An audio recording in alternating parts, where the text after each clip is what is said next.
After he had finished speaking in the hearing of the people, he entered into Capernaum.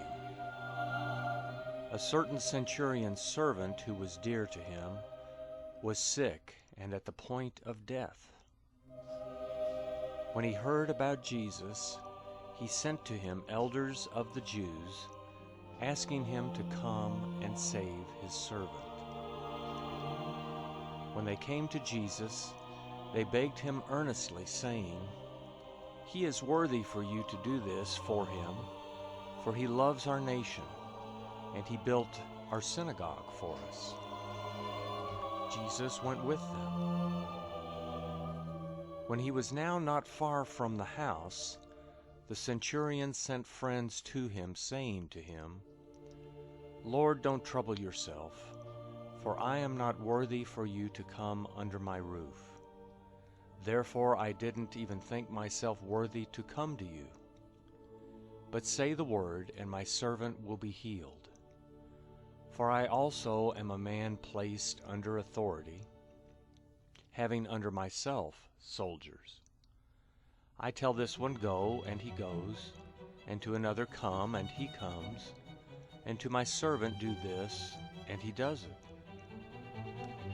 When Jesus heard these things, he marveled at him, and turned and said to the multitude who followed him, "I tell you, I have not found such great faith, no, not in Israel."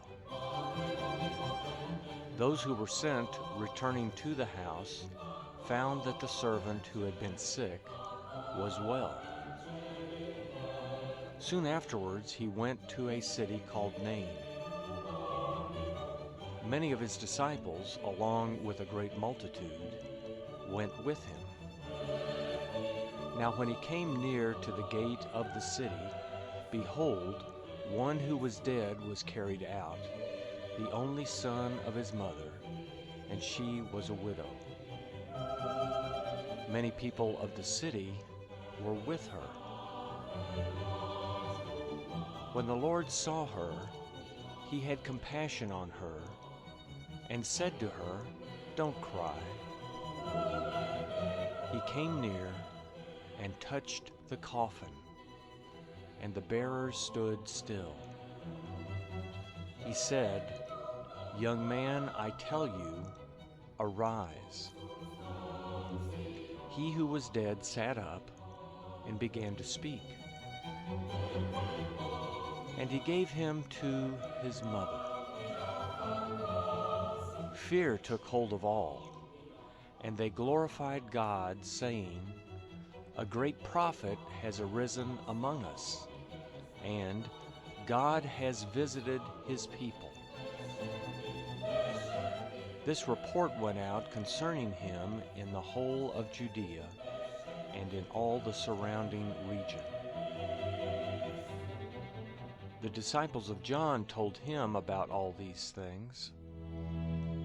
John, calling to himself 2 of his disciples, sent them to Jesus, saying, "Are you the one who is coming, or should we look for another?"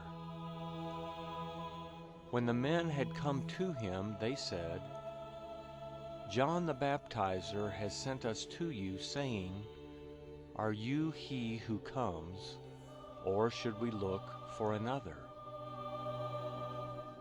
In that hour he cured many diseases and plagues and evil spirits, and to many who were blind he gave sight.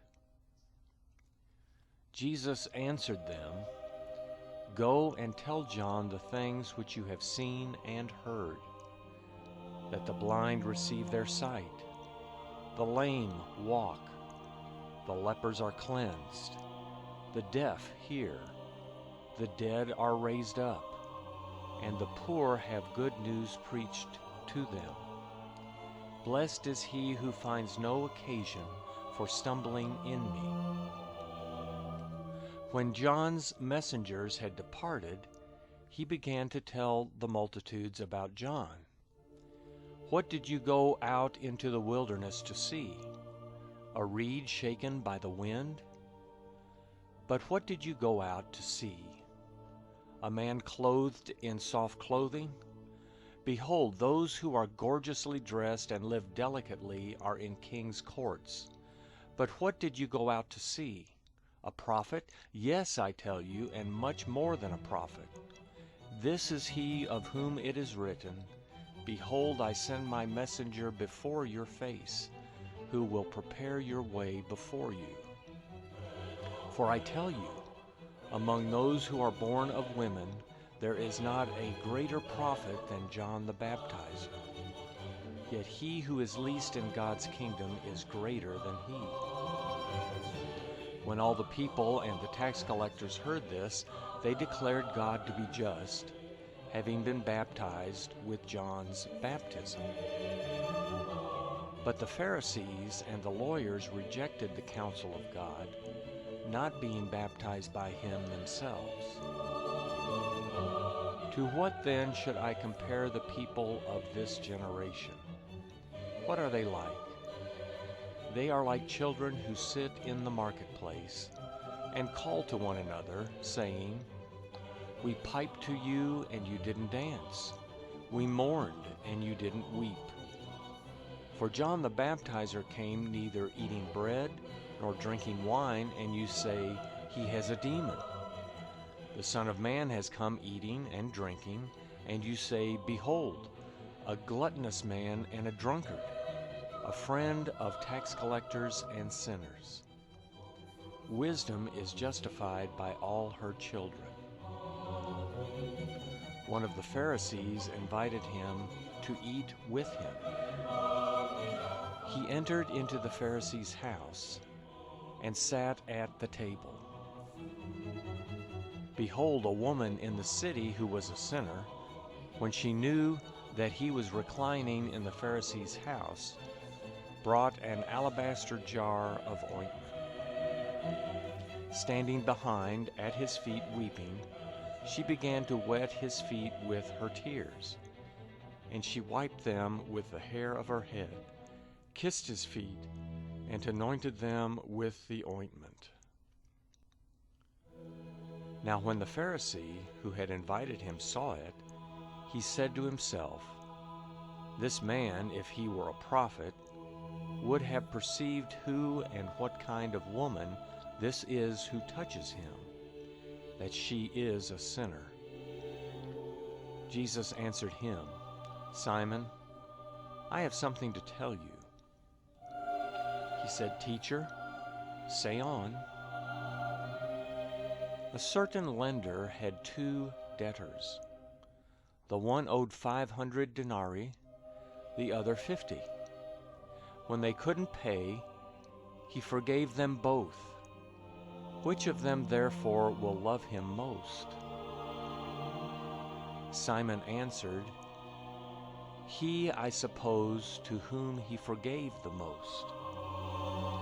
He said to him, You have judged correctly. Turning to the woman, he said to Simon, Do you see this woman? I entered your house, and you gave me no water for my feet, but she has wet my feet with her tears, and wiped them with the hair of her head. You gave me no kiss, but she, since the time I came in, has not ceased to kiss my feet. You didn't anoint my head with oil, but she has anointed my feet with oil.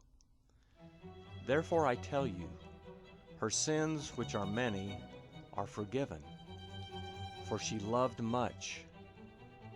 But one to whom little is forgiven loves little. He said to her, Your sins are forgiven. Those who sat at the table with him began to say to themselves, Who is this who even forgives sins? He said to the woman, Your faith has saved you. Go in peace.